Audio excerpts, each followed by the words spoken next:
In 1897, a ragtag group of unqualified sailors who didn't speak the same language and all hated each other went on a daring expedition to Antarctica where almost everything went wrong. Don't worry, they survived. This is the goofy, depressing, and inspiring story of the Belgian Antarctic expedition. I didn't see any YouTube videos covering this, and I really like this story, so I wanted to share it. Let's start with the man who made it happen. Part 1. Adrien de Gerlache. From the moment he was born, Adrien de Gerlache was obsessed with ships. As a child, he spent his time building miniature ships. As a teenager, he spent his summers working on real ships. Whenever he was on land, he spent his time being nostalgic and wishing he could be back on the sea. Regular people got seasick, but Adrien got landsick. He wanted a career on the sea, and he came from a military family, so he decided to join the navy. The problem was, Adrien lived in Belgium, and the young Belgian nation barely had a navy. He quickly rose to the top, which I guess is easy when there's almost no one to compete with, but he really did have talent. Since the Belgian navy didn't have much to do, he worked on foreign ships to get more experience. After a few years, he became a lieutenant in the Belgian navy and got assigned to the top job of the Belgian navy at the time, which was running a ferry line, every parent's dream for their sailing prodigy child. Adrien de Gerlache was part of a very distinguished Belgian family. One of his relatives was a founder of the Belgian nation and their first prime minister. His grandfather and father were both distinguished members of the Belgian military, so there were some high expectations for him. He needed to do something big to live up to his parents' expectations. Being a doctor or lawyer was not going to cut it. Part 2. Why Antarctica? The King of Belgium offered Adrien the opportunity to help colonize the Congo and be part of some crimes against humanity, but he politely declined. He had a better idea for how to live up to the glory of the de Gerlache name. Around this time, there was brewing interest in the last unconquered continent, if it even was a continent. Everyone knew there was some kind of land at the bottom of the earth, but it was barely explored. The scientific community declared that exploring Antarctica should be a high priority. A Swedish explorer decided to jump on the hype train and actually run an Antarctic expedition, and Adrien asked to join him and got ghosted. It's fine, the trip ended up being cancelled anyway. But at this point, the 28-year-old Adrien had a crazy thought. What if he was the one to lead the charge in Antarctic expeditions? What if Belgium could be the country to truly conquer Antarctica? Never mind his lack of experience in frozen seas. Never mind the fact that Belgium hardly had a navy. No one else was stepping up to the challenge. So Adrien said, fine, I'll do it myself. Part 3. Fundraising. Antarctic expeditions cost a lot of money, so it was time for some fundraising. Colonization wasn't cool anymore, so he made science his primary selling point. He promised to collect all kinds of data on plants, animals, the ocean, the weather, the geography. It would be a 2-year voyage, which would mostly be spent in Antarctica, except during the brutal Antarctic winter, which they would wait out in Australia. In case all the scientific promises weren't already enough, he made a goal to discover the magnetic South Pole. In case you don't know, the magnetic South Pole is not the geographic South Pole. The geographic South Pole is at the bottom of the Earth at exactly 90 degrees south. The magnetic pole is based on the Earth's magnetic field lines and is always moving. At the time, it was believed to lie around 75 degrees south. Finding the magnetic South Pole would allow people to adjust their compass reading more accurately and would be a big enough accomplishment to make it into the history books. The expedition would cost around 300,000 francs or $2 million in today's money. Everyone thought this was way too low, and it was lower than all the other Antarctic expeditions being proposed, but Adrien thought that this was a more realistic amount to raise. The scientific community thought his plan was amazing, but they were scientists, so they were broke. He reached out to the king for funding and got ghosted. Then he reached out to a bunch of rich people using his family's connections and got ghosted. When he was about ready to give up,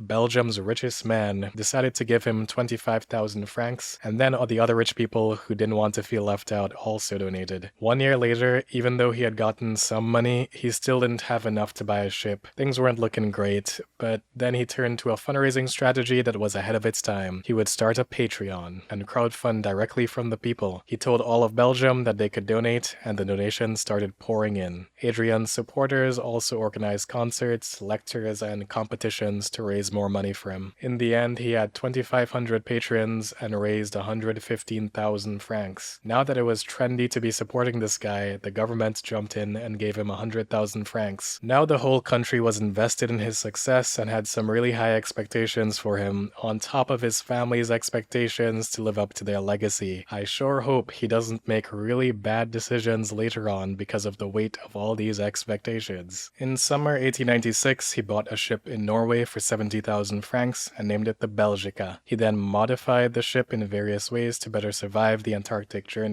He was initially hoping to leave for Antarctica around this time, but things were far from ready. He had to postpone the trip for a full year because leaving any later this year would increase the chances of getting stuck in Antarctica in winter. To raise the last bit of money, he offered paid tours of the ship, and with that, he finally raised his full 300,000 francs goal. The ship is only one part of the equation, though. Every ship needs a crew. Part 4. Assembling the crew. When it comes to assembling the crew, Adrien was stuck in a bit of a conundrum. This expedition was funded by the people of Belgium, so there was a lot of nationalistic pride behind it. The people and the press would expect the crew to be Belgian, but like I said, Belgium barely had a navy and was obviously not a good place to hire competent sailors. The few qualified Belgians had better things to do than volunteer for a dangerous Antarctic expedition that paid minimum wage. Adrien's first hire was his childhood friend Emile Danco, who was an artillery lieutenant in the Belgian army. He had no sailing experience or science experience, but he was Adrien's bestie and he would work for free. Georges Lecointe, a lieutenant in the Belgian Navy, was hired as the captain, making him second in command to Adrien, who was the commandant. Joseph Duvivier was a Belgian Navy mechanic who came with a very glowing recommendation letter which said, "It is possible that Mr. Duvivier might figure out how to work a very simple engine, but I can't guarantee it."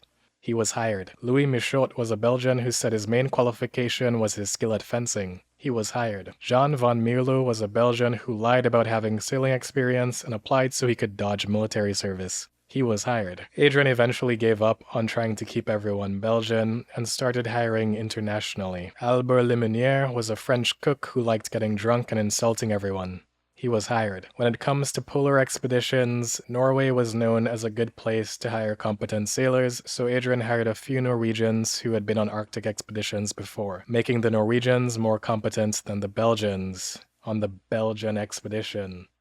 I'm sure that won't cause any tension. One special Norwegian was not invited by Adrien, but decided to invite himself. Roald Amundsen was over 6 feet tall and muscular. His childhood dream was to become a polar explorer, and he had been training his whole life for it. He was so dedicated to this that he would sleep with his windows open in winter to get his body used to the cold. He would often hike mountains for practice, and he was skilled at cross-country skiing. When he heard about the Belgica, he sent a letter to Adrien asking to join the trip and offered to work without pay. To him, the Belgica would be a good training experience. As you could probably tell, this guy was more qualified for the trip than the entire crew, so he was given the title of first mate, making him third in command after Commandant Adrien de Gerlache and Captain Lecointe. The main thing that they were missing at this point was a doctor. They actually had a doctor selected by the Royal Belgian Geographical Society, but Adrien was paranoid and thought they were going to use this guy to undermine his power and take control of the expedition. So he asked his dad to find some dirt on the guy and got him fired. Then he got another Belgian doctor who was fresh out of med school, but a day before the ship set sail, the doctor's sister got sick, so he decided to stay home and take care of her. What a good brother. So they were at their deadline departure dates to head into the most treacherous and unforgiving place on Earth, and they didn't have a doctor. Obviously, the smart thing to do would be to wait until they find a doctor to leave. Adrien decided it's probably fine, doctors are overrated, and left without a doctor. Shortly after entering the open sea, the Belgica's engine broke down and they had to stop for repairs. 3 men immediately quit. 2 Norwegians quit because the Belgian crew wasn't listening to them, and 1 mechanic quit. Seeing as their current engine guy was incompetent, they rehired Henry Summers, an actual good Belgian engineer that they fired not too long ago for getting wasted in uniform in public. The 2 Norwegians were replaced by 2 much less experienced against Norwegians, and the ship went on its way. Adrien was still trying to find a Belgian doctor, but realized it was hopeless and decided to open up his search to foreigners. An American doctor named Frederick Cook had sent Adrien a telegram weeks ago asking to join the trip, but he was turned down. Now Adrien sent him a message asking him if he could still join, and he said hell yes. Dr. Cook was a big fan of polar exploration and had served as a doctor on an Arctic expedition in North Greenland, where he learned a lot about living in Arctic conditions from the local Inuit people. He lived through an Arctic winter and learned about climbing ice cliffs, building igloos, skiing, and pretty much everything you would need for a polar trip. It was his dream now to go to Antarctica. He started fundraising for his own Antarctic expedition with a budget similar to Adrien's. He really hyped things up to raise money, talking about the potential for finding gold and diamonds and discovering a new civilization, but no amount of hype was getting him the money, so he gave up. Then he read about the Belgica in a newspaper and decided to shoot his shot and send Adrien a message. A few weeks later, he was hired. One thing you might have noticed at this point is that the two most competent and qualified people on this ship were not from Belgium and had to invite themselves to the trip. I don't know what the lesson there is, but I just thought it was funny. Finally, the crew was assembled.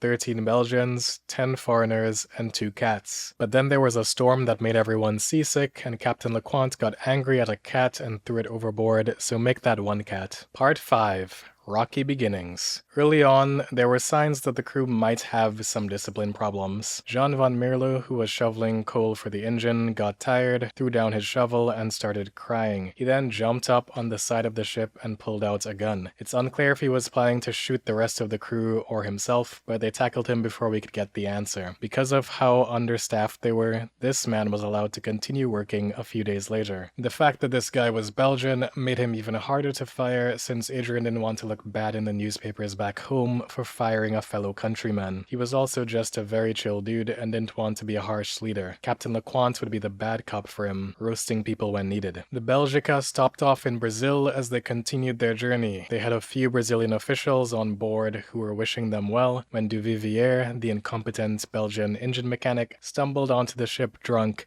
insulted everyone, then grabbed a gun. It's alright though, they tackled him and everything was fine again. Did you notice this ship has a serious lack of gun safety and a lot of undisciplined crew members? Adrien wasn't on board at the time, but when they told him about the incident, he was furious and immediately fired the guy. Just kidding, our kind little Adrien would never do that. After all, you wouldn't want to look bad in the press for firing a Belgian, so instead he pretended it never happened. From the beginning of this trip, tensions had been high between the different nationalities. The Belgians and the Norwegians were the biggest groups, and they did not like each other. So when the newspapers wrote an article about how the Norwegians were better prepared for Antarctica than the Belgians, this pushed everything over the edge. The Belgians wanted blood, but the Norwegians would be too hard to beat in a fight, so instead they all united against their common enemy, the one French guy. They beat him up, then made up a story claiming that he attacked them first and he was planning to sabotage the expedition. So Captain LeCointe fired him. They hired a Swedish guy as the new cook, but he got sick and quit. So they made Jean Van Damme, one of the Belgians who beat up the French guy, the new cook. One of their last stops before heading to Antarctica was Punta Arenas, a port in southern Chile known for being a lawless place with lots of alcohol and brothels. The undisciplined crew took this opportunity to get wasted, have fun, and disobey orders. Jean Van Damme, the current chef, walked into Adrien's room and demanded money so he could go out and have fun. He threatened to quit if he didn't get the money. This was basically a robbery, and Adrien gave in and handed him the money. Van Damme went out with the boys and got wasted. At this point, Adrien, Captain LeCointe, and first mate Amundsen all met to figure out how to get the crew back in order and avoid a mutiny. The next day, Van Damme started packing his bags, intending to abandon ship and taking clothes that belonged to the expedition. This was the final straw for Adrien, who told him to hand over the clothes. As you already know, gun safety on this ship was horrible.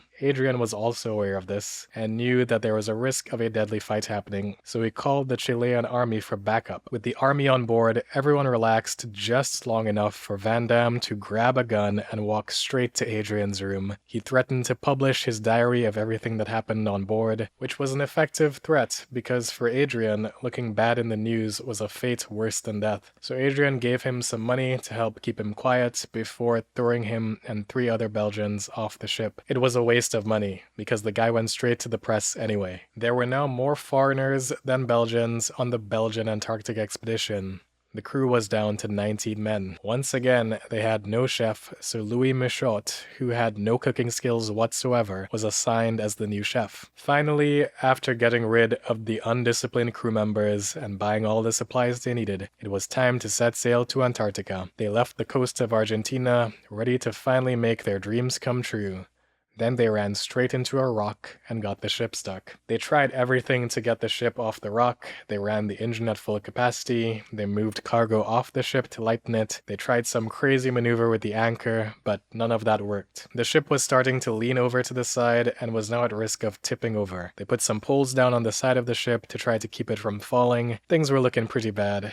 And then they got worse. A storm approached while they were trying to unload more cargo. The storm was strong enough to shatter all the poles that were supporting the ship. The waves went wild and started flooding the cabins. At this point, Adrien called in LeCointe and Amundsen to tell them that they were probably screwed and the ship was going down. They hoisted a Belgian flag so they could at least go out in style. To lose the entire ship without even glimpsing a speck of Antarctica would make Adrien the biggest meme in Belgium. It would ruin not just his reputation, but his very valuable family name. So he decided to try one last all-out effort to survive. The crew worked hard, physically trying to pull the ship while running the engine above its safe limits, and just barely, through sheer force of will, they managed to make it off the rock with the ship intact. It was finally time to set sail to Antarctica. Part 6. A Glimpse of Antarctica. The Drake Passage between Argentina and Antarctica is one of the most treacherous bodies of water to navigate. Because there are no big land masses in that area, the currents have no resistance and can get very powerful. As you might guess, the Belgica, with its understaffed crew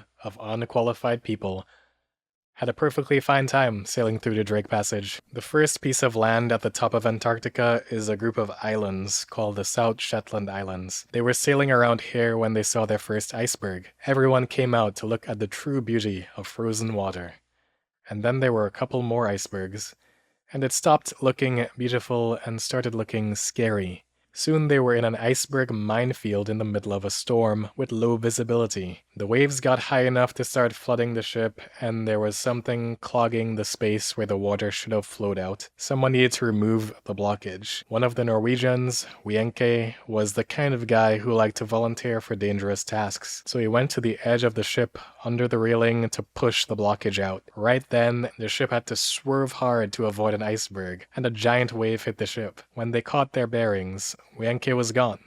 He'd been swept into the ice-cold ocean. Captain LeCointe secured himself with some rope and dived into the ocean like a madman. Wienke was paralyzed by the cold but still alive, and they kept almost making it back to the ship, but being pushed back by waves. It was getting harder for LeCointe to hold on to him, and he could feel his own body beginning to freeze, so he had to let go. They hadn't even gotten to mainland Antarctica yet, and one man was already dead.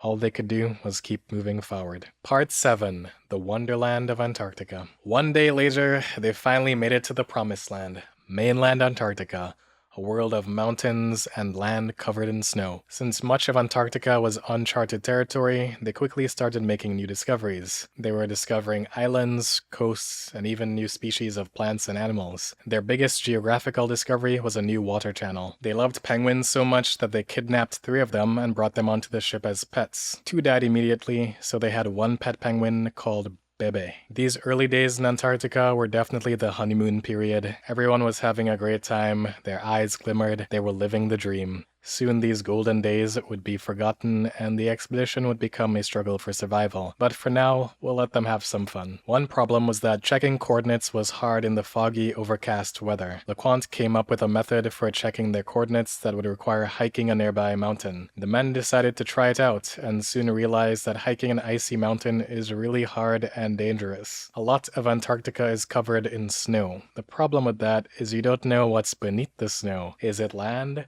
Or is it actually a giant hole?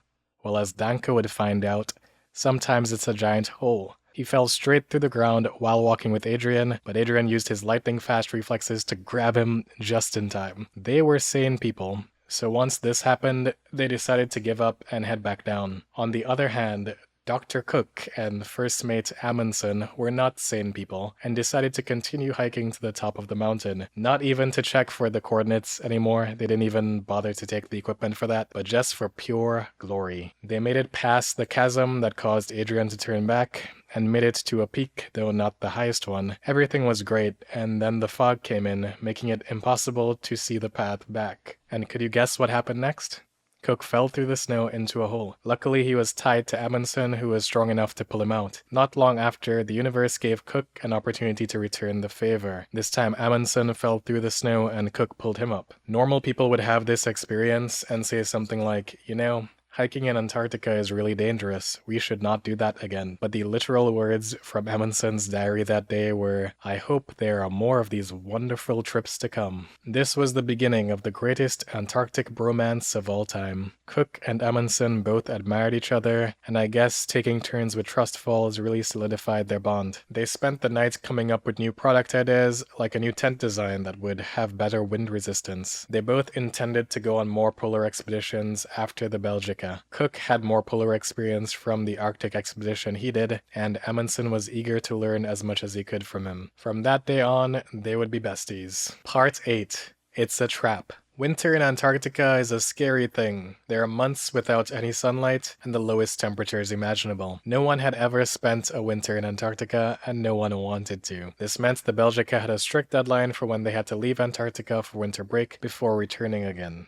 Adrien was getting anxious because they were way behind schedule. The scientists were finding so many new things to explore that they were holding the ship back. Winter was coming, and they hadn't even made it south of the Antarctic Circle, much less a new record latitude. Adrien kept taking riskier moves to get south as fast as he could, and soon made it to the Antarctic Circle, the bare minimum to not look like a total failure. But these waters were different from where they were before. Now there was sea ice everywhere. Sea ice was no joke. Sailing into ice risked getting stuck at best and being crushed at worst. Many polar voyages of the past had been destroyed by ice. They continued south into the ice field, navigating it like a maze that was getting harder and harder to traverse. They started to get stuck in ice for short moments and then longer moments. At some point, Adrien just straight up asked everyone if they'd be okay being stuck in Antarctica for the winter, to which everyone said, no thank you, we'd like to go somewhere warm. Well, everyone except Amundsen, who as we've already established was built different. Still, they couldn't actually go further south at this point because there was no opening in the pack ice. But then everything changed when a violent storm attacked,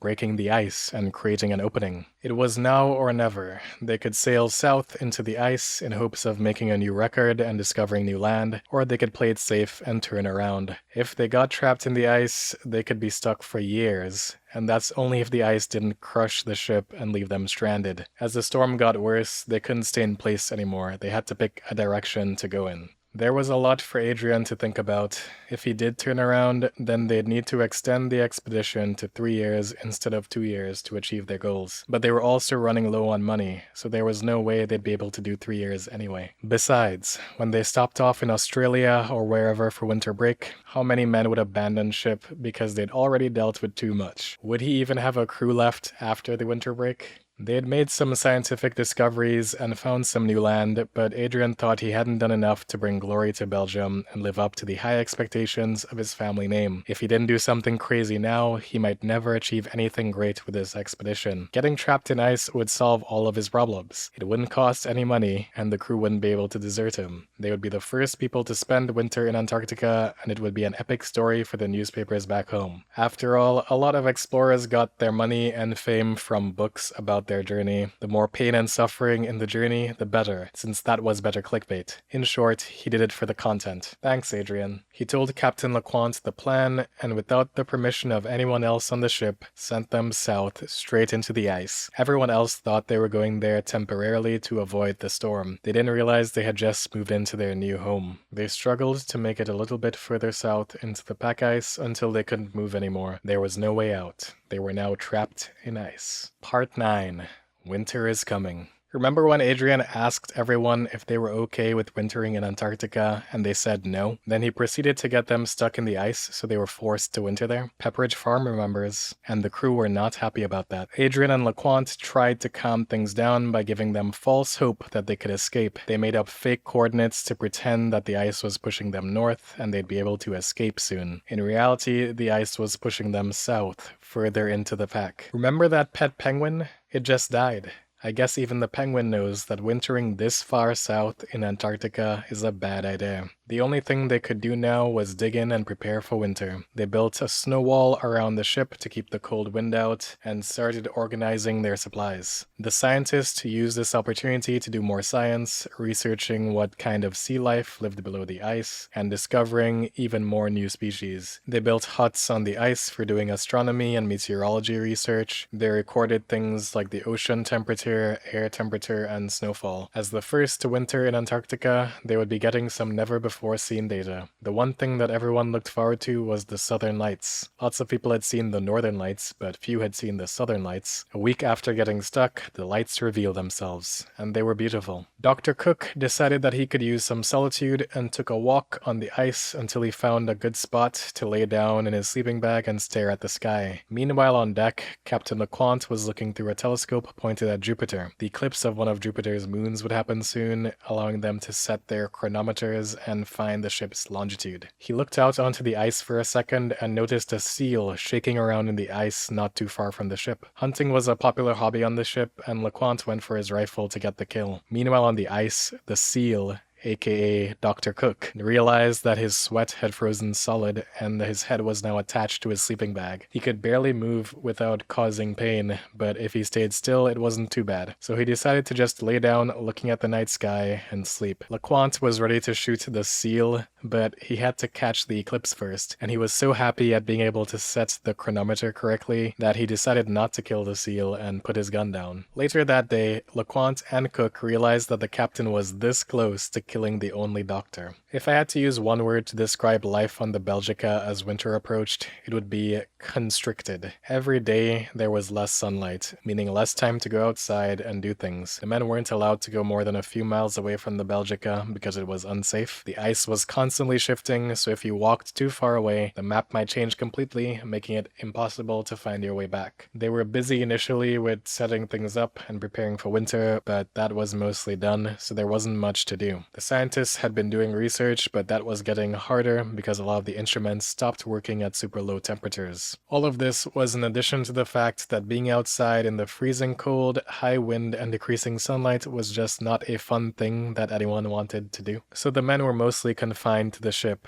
a ship that was cramped, moist, and smelly. They didn't have TikTok or YouTube videos. A lot of them didn't even speak the same language, so they couldn't even have long conversations. Not to mention that some people straight up didn't like each other, and so everyone was in a bad mood. Except Amundsen, because he was built different, and he was really happy. People began slacking off at their duties and sleeping in more. There was not much that Adrien could do to discipline them, and it's not like he could threaten to kick them off the ship at this point. So he told Dr. Cook to go be a therapist and figure out how to fix things. Cook started interviewing people to figure out their problems, and two main things came up. The first was that everyone was down bad. They really missed women. Even the sight of a woman would be enough. This affected pretty much everyone except Amundsen because he was built different. The more important issue was people really didn't like the canned food they were eating. It was flavorless, colorless goop. The cans supposedly had flavors, but I guess it was false advertising. Also, remember how we fired chefs like 5 times until we had to settle for the current one? Yeah.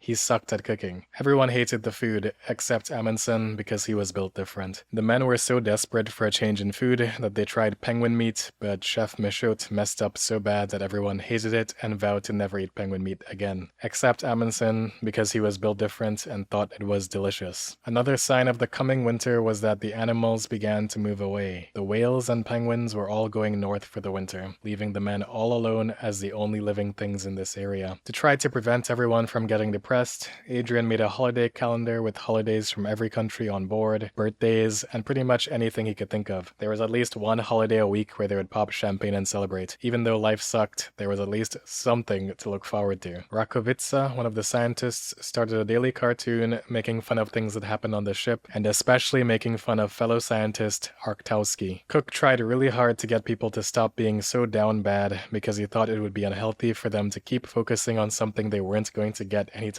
soon. But unfortunately, someone found an illustrated magazine with hot girls. Everyone was so excited by this that they held a beauty contest. They made up various categories and voted for women over the course of a few days. They had a big celebration to announce the winner. Adrien tried to maintain order as the nights got longer by having a strict working schedule from 8 to 5 regardless of sunlight. There wasn't that much work to do though, and soon people began to slack off on the little work they were assigned. Discontent was increasing on board. People complained once again about the food, but this time it was serious. It wasn't just that the food was horrible, they also weren't getting enough calories. Captain Lecointe went to Adrien directly to talk about the food problems, asking if they really had enough to survive the winter. Adrien's insane response was that yeah, they had more than enough food to survive the winter, but he didn't want to give people too much food because then it might look bad in the press. The press would accuse them of eating too well. To which Lecointe rightfully replied, "Are you crazy? How could you possibly be more concerned about looking good in the media than making sure the men actually survive?" Adrien snapped out of it and agreed to increase the daily rations. They also made a rotating menu to make sure they didn't eat too much of the same thing too often. They still hated the food, but at least they got enough calories. On May 16th,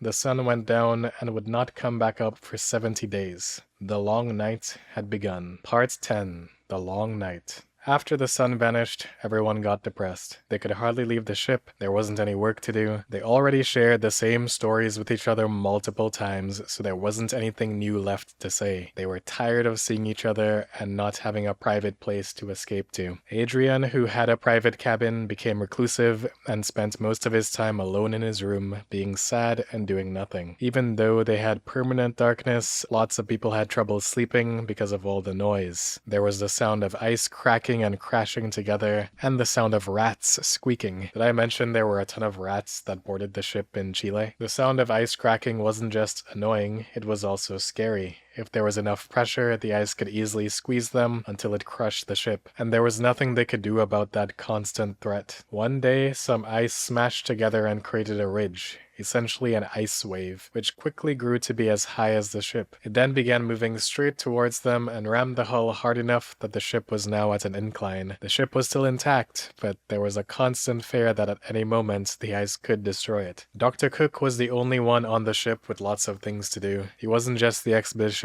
doctor, but also their photographer. He spent his time doing photography, writing, exercising, as well as coming up with new inventions for polar environments, like a new sled design. Soon his medical work would make him even busier. People were starting to get sick. The crew was getting weak and pale. People complained of headaches, insomnia, dizziness, indigestion, and both really high and really low heart rates. This combination of symptoms wasn't exactly in the medical books, so he assumed it had something to do with the loss of sunlight. Everyone was having a bad time, except Amundsen because he was built different. But one person in particular was in serious trouble. Emil Danko was Adrien's childhood friend and bestie. Unfortunately, he had pre-existing heart problems, and it was now getting much worse. Cook figured he'd be dead in a month, and there was nothing he could do. Adrien knew about these health problems and had actually rejected Danko's request to join their expedition, but Danko forced him to let him join. When Cook told Danko that he was not looking too good,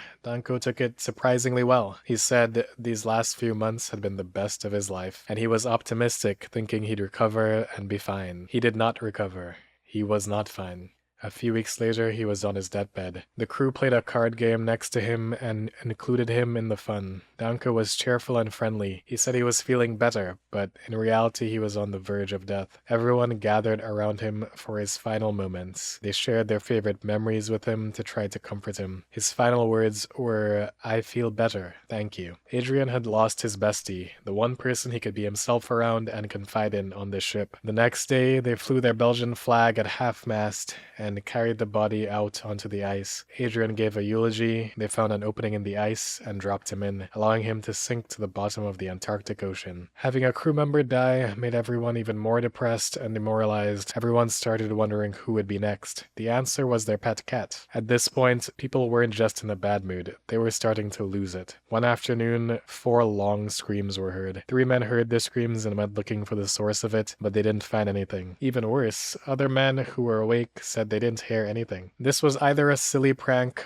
or a really bad sign. Part 11. The illness that must not be named. The men were not doing well mentally or physically. Dr. Cook still hadn't figured out exactly what they were sick with, so he decided to call it polar anemia. Symptoms included irregular heart rates, pale skin, headaches, shortened attention span, and many more things. He believed the main cause of the illness was a lack of sunlight, so he came up with a potential cure called the baking treatment. Men would stand naked in front of a fire to simulate the sun. It seemed to return their heart rates to normal after a while and fix some of their physical symptoms, as well as improving their moods. But as nice as standing in front of a big fire was, it wasn't solving the real illness. Soon many of the men were bedridden and getting closer to death. For the people who could still walk, he mandated an exercise routine that he called the Madhouse Promenade, which was basically walking around on the ice for 1 hour. The physical symptoms of the unknown illness now included sluggishness, weakness, anemia, discolored skin, and a buildup of liquid under the eyes. As Cook reviewed all the data, he realized there was only one disease that had all of these symptoms, the worst possible disease you could have on a long voyage, the most common cause of death at sea. The men all had scurvy. More specifically, they had early stage scurvy. Late stage scurvy would cause rotten gums, swollen limbs, lots of pain, and almost certain death. There were known cures for scurvy, but no one really understood what the cause was. They knew that oranges and lemons solve it. They did not know that it was caused by vitamin C deficiency. Lemon juice was the standard solution for a while. Then the Royal Navy tried to cut costs by switching to lime juice, which has a lower concentration of vitamin C. The preparation method for lime juice reduced the vitamin C even more, making it useless. They never figured out that lime juice doesn't actually work because sea voyages got shorter with steam engines, which reduced scurvy rates without having to cure anything. The Belgica had lime juice, which Cook could see was not working, so he had to invent his own scurvy cure without knowing it had anything to do with vitamin C. He knew it had something to do with nutrition, and he knew that when he spent a winter in Greenland with the Inuit, no one there had scurvy. The Inuit's diet was almost entirely fresh raw meat, so he figured that would be sufficient to solve it. And he was right.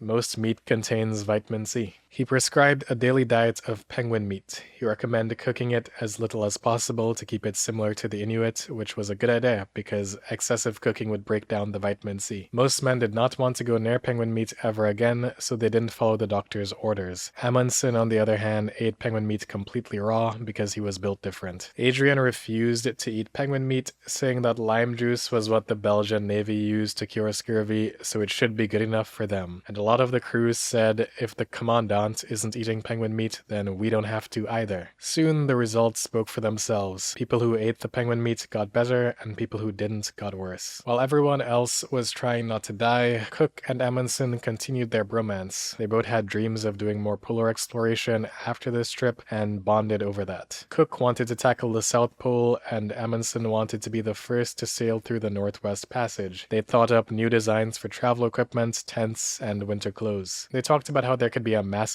business opportunity in turning the Sahara Desert into farmland, and how they could create a new arc to redistribute the world's animal populations more fairly, like shipping some llamas and penguins to North America. So they were basically having those crazy 2 a.m. conversations while everyone else was sick in bed trying not to die. On July 10th, Captain LeCointe got up to do his usual 4-hour watch and realized his legs and one of his hands were swollen. Cook hadn't mentioned the S word to anyone, so they didn't know what they were sick with. LeCointe somehow ignored the pain and completed his whole 4-hour patrol, but had to struggle his way into bed. After an hour, he couldn't move his legs at all. As a good captain, he didn't want to alarm anyone, so he quietly got out of bed and crawled his way to Cook's cabin, telling him things weren't looking too good and he was probably about to die. LeCointe had late-stage scurvy. His body was swollen, his pulse was weak, his skin was cold and pale. Cook helped him back to his bed and gave him some medicine. In the morning, LeCointe called Amundsen to his cabin Penguin told him where all the important documents were and gave his final ideas for the expedition. He was preparing to die. It was 2 weeks before the sun would come back, and LeCointe looked outside, knowing he would never see that sunrise again. Cook mandated that LeCointe's diet would be nothing but penguin meat, and he would drink nothing but water, and he would do the baking treatment, sitting naked in front of a fire every day. And this crazy regimen actually worked. He got better every day, and soon he was healthy again. With this clear example, more men joined in the treatment and got better. Soon they learned to love penguin meat. Part 12. Here Comes the Sun.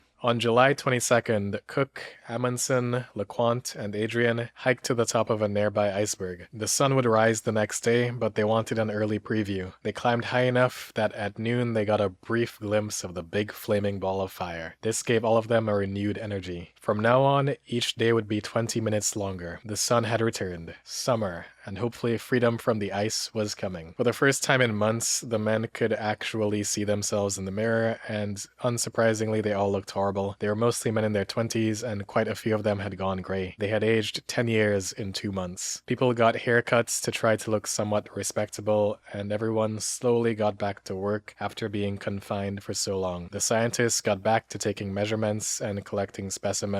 Everyone got back to general ship maintenance and keeping their winter camp running. One impending issue was that their penguin and seal meat was running out. Life hadn't returned to the ice around them yet, and if they ran out of meat, then scurvy would return. Soon they heard signs of life, the distant sound of penguins, but they weren't anywhere near the ship. They would have to go on a long hunting trip if they wanted to secure the meat, so Cook, Amundsen, and LeCointe, aka the 3 most valuable and important members of the crew, decided to go on a risky trip to an iceberg 17 miles away that they suspected might have some penguins. This was a trip across a constantly shifting field of ice, meaning you could easily get lost, not to mention that you could just fall through the ice and die. Cook and Amundsen, the best of bros, didn't care about any of that. They were excited to test out some of their new inventions. They had built a new sled and a new tent. Before leaving, they had a fancy ceremony where they created a new Antarctic society called the Order of the Penguin. The 3 of them were pronounced Knights of the Order of the Penguin and given medals made out of empty tin cans. This was expected to be a 2-day trip, and soon the Knights of the Order of the Penguin were off. From afar, the path to the iceberg seemed like smooth sailing, but they were quickly realizing it was way more difficult than they thought. There were tons of obstacles and impassable water clearings. When they were finally close to the iceberg, they were blocked by some thin-looking ice. It was a gamble whether or not they would fall through and die, but they decided to go for it. Slowly. Soon they could see the life that they were looking for. Whales, seals, and penguins all lay ahead. But they could also see that the ice ahead of them was too thin to support their weight anymore. So they went back to thicker ice to look for another way around, but couldn't find a path. So they camped out there for the night. The next morning they tried again to look for a way to the iceberg, but there was too much water in the way. They decided to gamble and stay in place. After all, the ice was constantly shifting and it might shift in their favor. So they camped out for 2 more nights. When they woke up on August 3rd, their gamble had paid off. The ice had moved and they were close enough to the iceberg to make it. But there was a serious problem. When they looked back,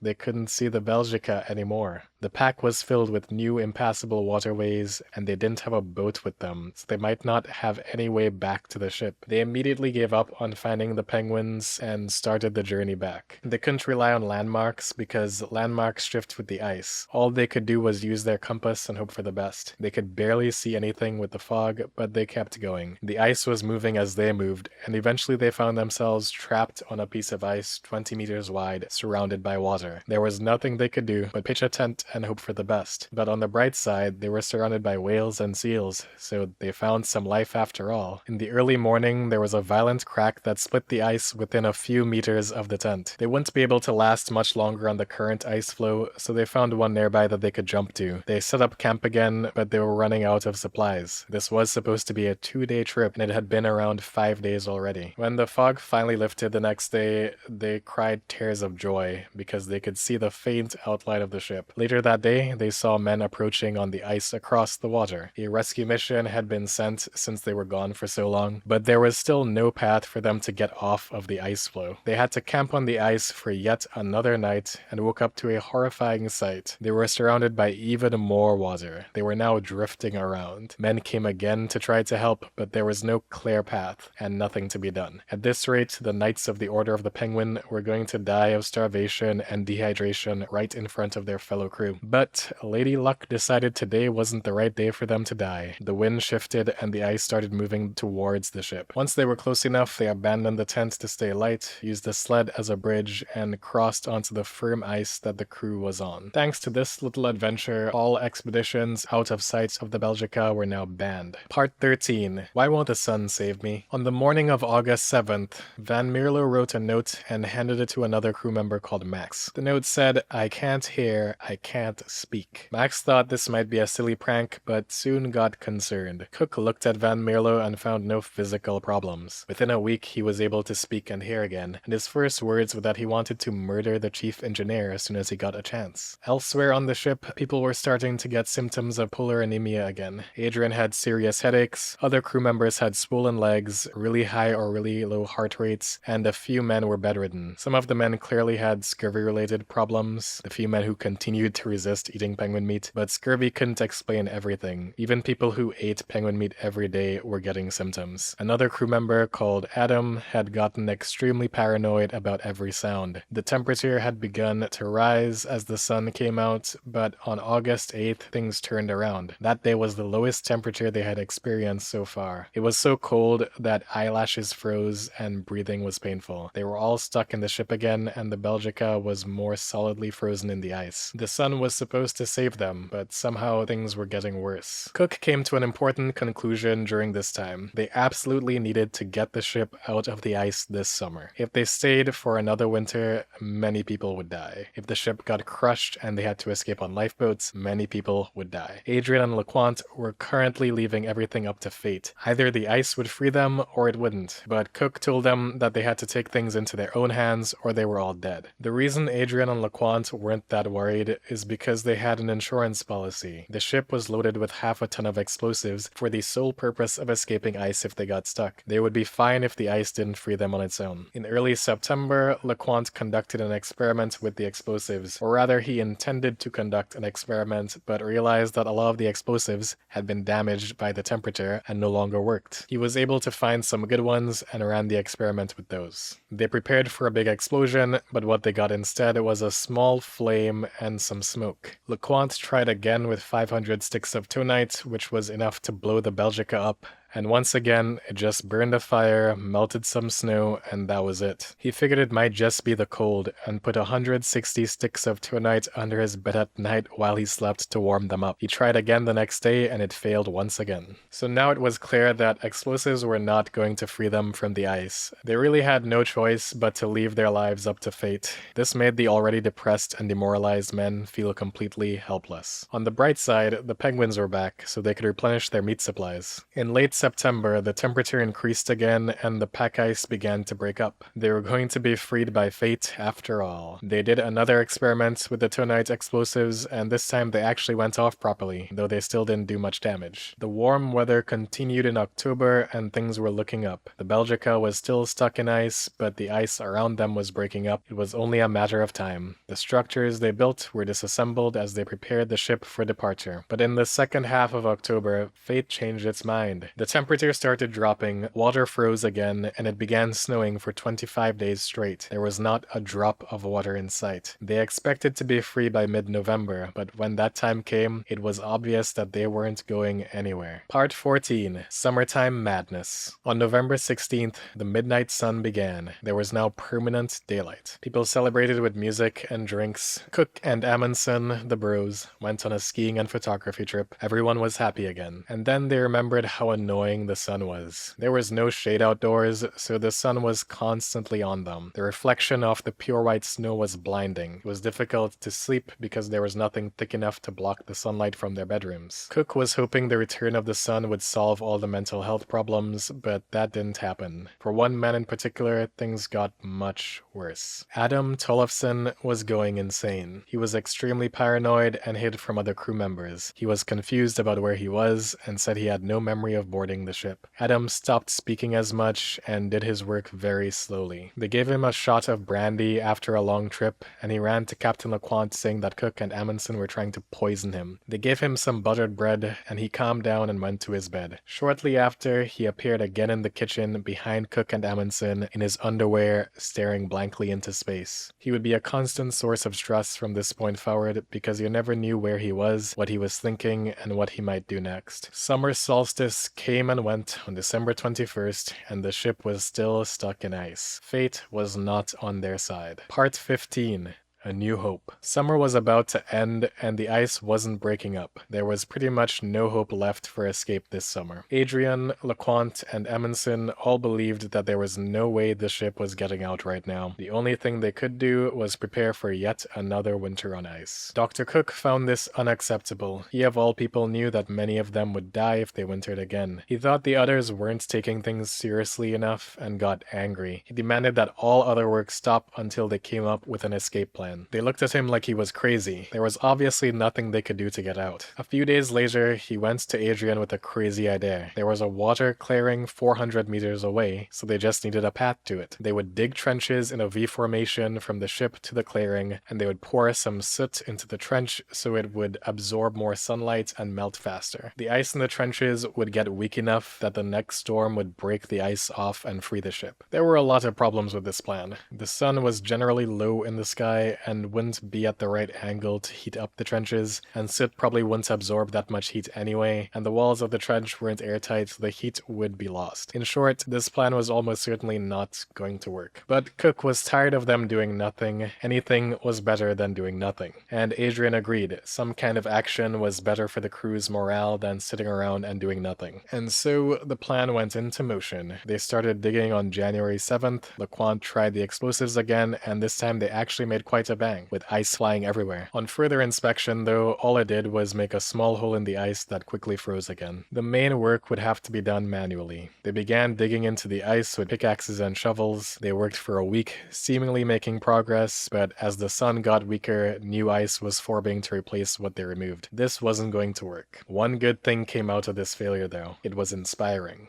Adrien was now inspired to come up with a better plan instead of just waiting for fate to rescue them. Adrien's plan was even crazier than Cook's. They would use ice saws to cut their way through the ice for hundreds of meters and create their own water channel. This would be an insane amount of work, and they had a tight deadline with winter coming in a few weeks. They would need to clear the top layer of ice and snow using pickaxes and shovels, then saw with all their might through 1 to 2 meters of ice for 1.5 miles. This was a ridiculous workload, not to mention the fact that many of the men were sick and weak. Still, everyone agreed that it was better to try something than give up. So they all locked in and went for it, starting on January 14th. To prevent cut sections from refreezing at night, they would have to work almost without rest. They split into a day shift and night shift so that in total they worked 19 hours a day. They started cutting from the water clearing, and each large piece of ice they cut had to be physically pulled out. The few really thick spots had to be reduced with explosions,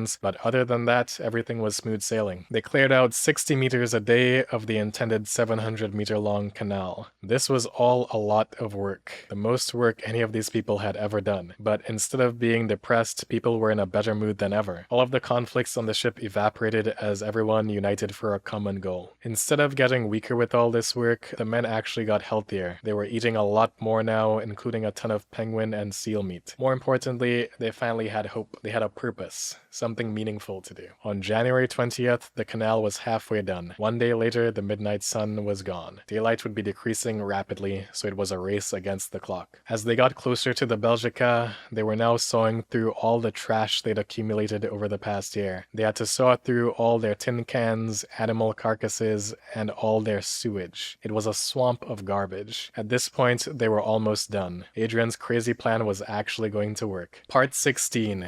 The ice strikes back. They were 3 days away from finishing the canal and escaping when the ice woke up and chose violence. On January 30th, when the canal was only meters away from completion, a giant crack ran through the ice. This is what they always wanted, except that this time the ice split in the worst possible way, in a line parallel to their canal. This meant that the lovely canal they had just worked so hard to create was closed shut, as the now free ice moved towards it. Even worse than that, the ice was now actively putting pressure on the ship and threatening to crush it. All this work, and what did it get them? They were now worse off than if they had just procrastinated and done nothing. The canal was gone, and the ship would soon be gone too at this rate. Amundsen told them that they should have a plan prepared in case the ship was crushed. They would transfer what they could to 2 sleds and 2 whaleboats, drag them across the ice until they got to the mainland in the northeast. Then someone would sail a whaleboat across the Drake Passage all the way back to Chile and ask for help. Easy, right? This plan was obviously not going to work out well. Most of the men would probably die before they made it to the mainland, not to mention the parts where they have to sail the most treacherous waters on Earth in a small boat.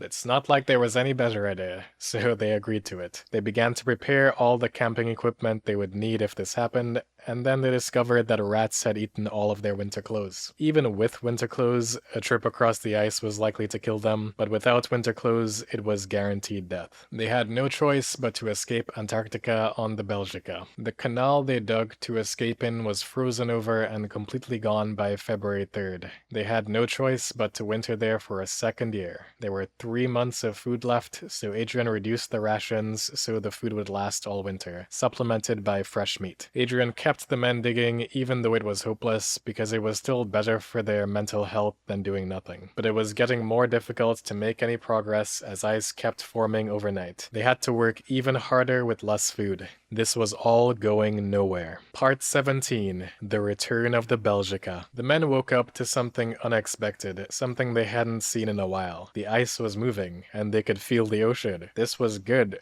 and bad. The moving ice meant a channel might open up, but it also meant the ice might crush the ship. On February 12th, the canal they dug began to open up again, just wide enough for the Belgica to escape. Everyone got the ship ready to go, and they fired the engine. They didn't have much time. The ice was already beginning to close. But there was still one big problem. The ship itself was still stuck in the ice directly around it. The ice was too thick to saw through, so they needed to use explosives. The problem was, using bombs this close to the ship could easily destroy it. LeCointe did the best calculations he could to find the perfect distance to place the bombs so they would blow up the ice without blowing up the ship. There was no time for experiments. It was now or never. The explosion shattered windows and shook the entire ship. Ice was blasted everywhere. In the aftermath, it turned out that LeCointe's math was perfect. The ship was free. The only remaining problem was that they were facing the wrong direction. They needed to turn around, but there wasn't enough space. So the men started sawing again, this time to make an area big enough to turn around. Halfway through the big turn, the ice attacked again, and the ship was once again stuck. This time it was in a much worse position because the rudder was being hit directly by the ice. If the rudder was gone, then the ship was as good as dead. There was nothing they could do but pray. Suddenly, the ice let go just enough for them to finish their turn and sail through the canal. The canal wasn't completely clear though, there was still a wall of ice in the way. There was no going back now, so they fired the engines to full strength and launched themselves towards the ice wall. It was ship versus ice, and the ship won, crushing the ice and allowing them to make it into the large water clearing. All that was left was to navigate their way through the ice until they hit the open sea. After one last maneuver where they pushed the engine to its breaking point to just barely dodge a giant iceberg, they finally made it out into the open sea on March 14th. Part 18,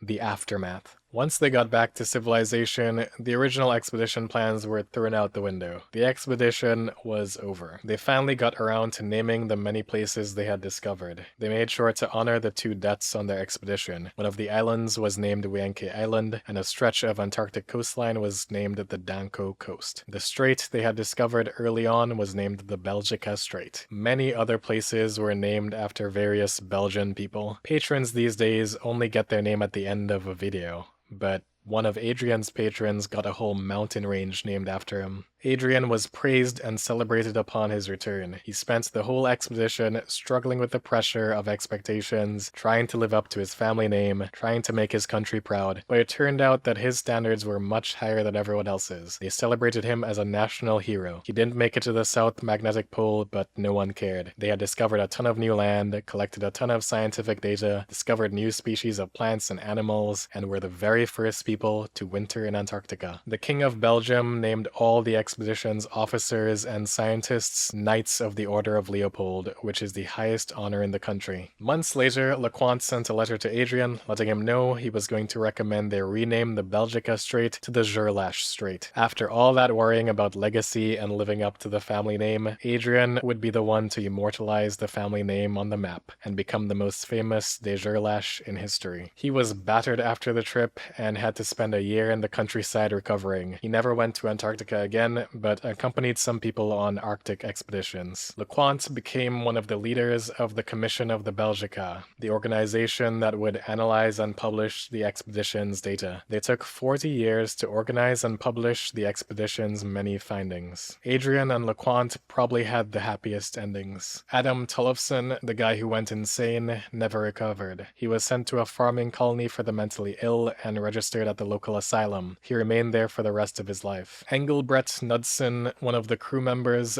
died a few months after the trip ended due to health issues. Henry Summers, the chief engineer who loved telling stories about his young daughter and couldn't wait to see her again, came home to learn that his daughter was dead. Dr. Cook came home to learn his fiancée was dead. Then he married a rich girl who subsidized his adventures. He became the first to climb Denali, the tallest mountain in North America, which was later discovered to be fraud. He then went to Greenland and became the first to reach the North Pole, which was later discovered to be fraud. He pivoted to being an oil entrepreneur during the Texas oil boom, failed to strike oil, kept raising more money, and kept not finding oil. He did some really sketchy things to keep raising money and got to the point where he was paying monthly dividends by selling shares. Does that sound like fraud to you? Because the government certainly thinks so. Cook claimed he was only guilty of optimism, just like Elizabeth Holmes, I guess. He got fined $12,000, which would be $220,000 in today's money. He was sentenced to 14 years and 9 months in jail. This was higher than usual for these charges because the judge wanted to make a public example out of him due to his fame. While in jail, he started doing embroidery and became really good at it, getting first place in a Kansas embroidery contest. He just can't keep a truly ambitious man down. He became the editor of the weekly prison newspaper and gained a national following. He refused to let his friends and family see him in prison. There was only one man allowed to meet with him, the greatest bromance of the Belgica, his best bro, Amundsen. Even with all the fraud accusations, Amundsen supported him. The whole world was against Cook, but Amundsen would always be on his side. After the Belgica, Amundsen made it to the magnetic North Pole and got trapped in ice for a while, but made it out alive. I guess he had some experience with that. He then raced the British to the South Pole and won, becoming the first person to the South Pole. But the British were sore losers about it, and they found a way to spin things so that Amundsen was the bad guy, and the British guy was more honorable. They launched an attack on Amundsen's reputation. He tried to drift through the Arctic ice to the North Pole, which failed. He ran low on money and lost a lot of friends. He eventually made it to the North Pole, and since all previous people who claimed to make it were most likely lying, he was probably the first person to make it to the North Pole as well. With nothing left to explore or discover, he seemed to have nothing to do. So he wrote a biography in which he attacked all of his haters and even people who had no beef with him at all. It was basically like Eminem's Kamikaze album. He attacked the British people who failed to make it to the South Pole, the National Geographic Society, and Adrien de Gerlache, among others.